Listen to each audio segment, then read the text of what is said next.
Yun! What's up sa inyo, mga ka-vlogging? For today's video, we are about to discover the patterns in nature.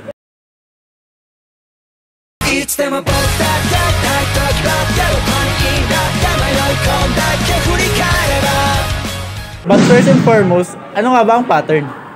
Pattern are repeatedly or occurring form of design. It's simply that something na nauulit.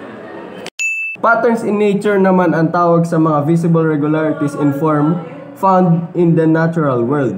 Symmetry ay isang example ng patterns in nature. Ito yung matatagpuan sa hayop, bagay, at even sa akin sa tao. Tulad ng nasa likod ko, makikita nyo the building that has harmonious and balanced proportions. In mathematics, an object or shape is symmetrical when it remains unchanged after we rotate, flip, or even scale it.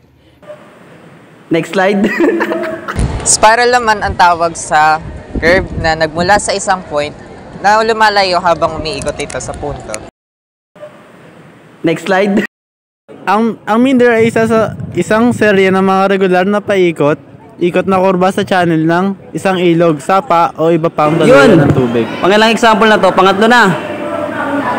Pangapat, ewan. Basta, wave, isa vibration na naglilipat ng enerhiya sa pamamagitan ng bagay o espasyo. Common example, ang wave ay sa mga light, sound, at madalas itong nakikita sa mga anyong tubig. Foam is a substance formed by trapping packets of gas in a liquid or solid. Madalas itong nakikita sa pagbukas ng mga carbonated beverage dahil sa pag-release nito ng carbon dioxide gas. A fractal is a type of mathematical shape that are infinitely complex.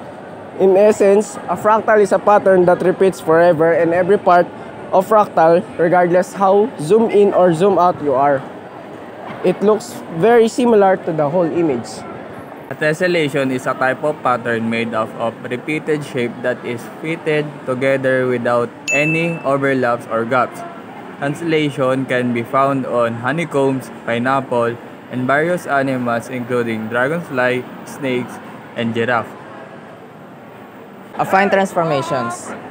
These are the processes of rotation, reflection, and scaling. Many plant forms utilize these processes to generate the structure. It can readily be seen in the broccoli and cauliflower heads.